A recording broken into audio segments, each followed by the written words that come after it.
I know lots of quilters who want to learn how to free motion quilt their own quilts. And I know almost as many quilters who are totally on board with the idea that learning a new skill like free motion quilting is going to take practice. But the question I still run into from many quilters and maybe from you is how to effectively practice free motion quilting. My name is Holly, a Knight of String and Story, and it's my job to guide you to quilt with confidence. Today, I'm going to show you the simple steps to build a sustainable free motion quilting practice so that you can see your skills grow every single time you sit down at your machine. One of the most common pitfalls when learning a new skill is overwhelm, and the antidote to overwhelm is a plan. Today, I'm going to show you a simple, sustainable plan for practicing free motion quilting. But before we do that, I need 3 commitments from you. I need you to commit to learning free motion quilting on purpose. Every skill has to be practiced and you have to be intentional, whether that was learning how to walk, learning how to write your name, learning how to ride a bike, and free motion quilting is no different. So commit to learning how to quilt on purpose. The second thing is I want you to commit to practicing regularly. I want you to spend time in your sewing room, little bits of time, 15, 20 minutes, 3 to 5 times a week. That's going to be much more effective than trying to do a marathon training session on the weekend because it's going to be more mentally and physically sustainable. So commit to learning on purpose and commit to practicing regularly. The final commitment is I want you to commit to being a beginner. We are going to show up at this machine together with no expectations of perfection. Our goal as we go along is going to be to grow our skills with different motifs, to finish more quilts, and to have a lot of fun along the way. We're not trying to create the most perfect quilt that ever existed, though as you go along, you will see your excellence will grow. If you're feeling a little nervous right now, don't worry. Action creates confidence and consistency will create competence. Before you know it, you will be a confident, skilled free motion quilter. And we're going to get started with this simple plan. I've mentioned repeatedly that the key to success with learning free motion quilting is a sustainable, repeatable plan. Now, this plan is designed that you can sit down and spend 15 or 20 minutes getting your practice in, and you can come back and do that often. The first step is going to be gathering your supplies and setting up your machine. And as you can see here, I have gathered the basics. I have my handy quilter stitch machine. Whatever sewing machine you have at home is the perfect place to start. You don't need the biggest, fanciest machine, and it is okay if your machine is small. There are pros and cons to every setup, but the best way to get started is with the machine you already have. For that machine, you're going to need a free motion quilting foot or a ruler foot. This is a simple hopping foot. You can see that it's hopping because it has that spring, and it's got a nice plastic oval shape that is going to be perfect for free motion quilting. We cannot use this foot with a ruler. We would need a taller sided foot for that. So today we're going to keep it simple and just practice the meander. Now I'm going to put this foot on my machine in just a moment, but you'll see I have my Aurifil 50 weight thread, a fresh needle, a fresh bobbin, and I've made sure that my machine is cleaned and oiled and ready to sew. The other supplies that I've gathered are some paper and a pin for doodling. It's always a good idea to warm up in a really low stakes way before we start stitching. I have a practice sandwich. Depending on where you are in your journey, you might only be working on a practice sandwich today. I have a practice sandwich so I can adjust my tension, and I have a quilt basted that I can do a little bit of work on. And then of course I have my Swan Amity quilting gloves to help reduce hand strain and protect my quilt from any oils or snack crumbs or anything else that might be on my fingers. Now let's get this foot on this machine and get started. This whole process of setting up your machine for free motion quilting practice really shouldn't take more than 3 to 5 minutes. And I generally find that the more often you practice, the more comfortable you'll be getting your machine set up and the easier this step will become. This hopping foot simply needs to go around my needle, there we go, and up over my foot.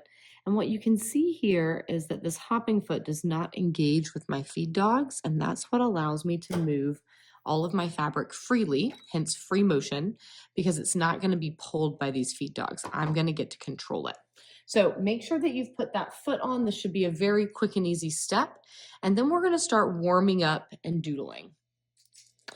After you've set up your machine, I want you to spend another 5 minutes or so just doodling the motif you're planning to stitch today. This doesn't have to be perfect, doesn't have to be anything fancy, but spending a little bit of time working in a really low stakes environment will make it a lot easier to transition to working on fabric. If I was doodling a complex motif and noticed that I was having a little bit of an off day, that's a lot less scary to work through on paper than it would be if I had gone straight to working on my quilt top. If I'm just practicing a motif, I'm going to fill a page or two with doodles. And if I'm warming up to practice a quilting plan, I'm going to draw out either a repeat or two of a block or a section of the quilting plan that I know that I'll be quilting, so that I feel prepared and ready with all of my fine motor skills to put this lovely motif onto fabric.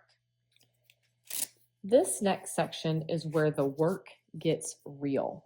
Before we start stitching, even before I really start practicing a motif on a practice sandwich, I want to do a quick check of my tension. That means that I am going to pull both threads to the top and do a little bit of a meander or a scribble to see if my stitches look how I want them to be.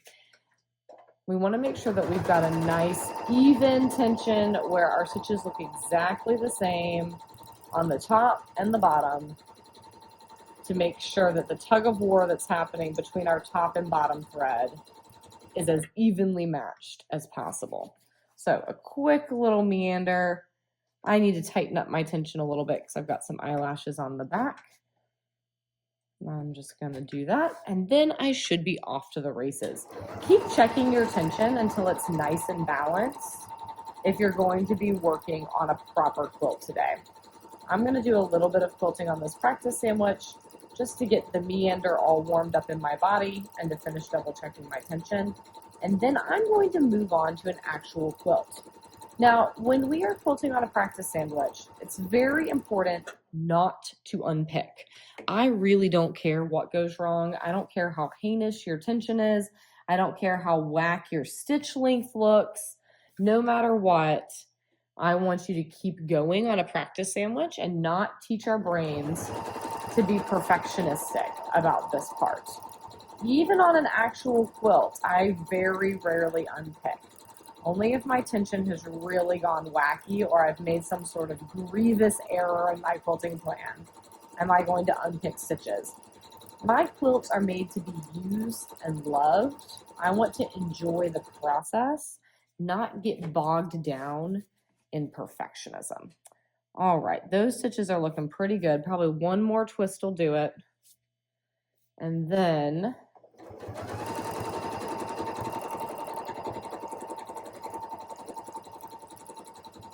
we can head on over to our real quilt. Now, when you are just getting started, you are probably going to fill a whole lot of practice sandwiches just like this one. Your practice is going to look like spending 10 or 15 minutes doing exactly what I was just doing. And then you're going to stop or you're going to take a break.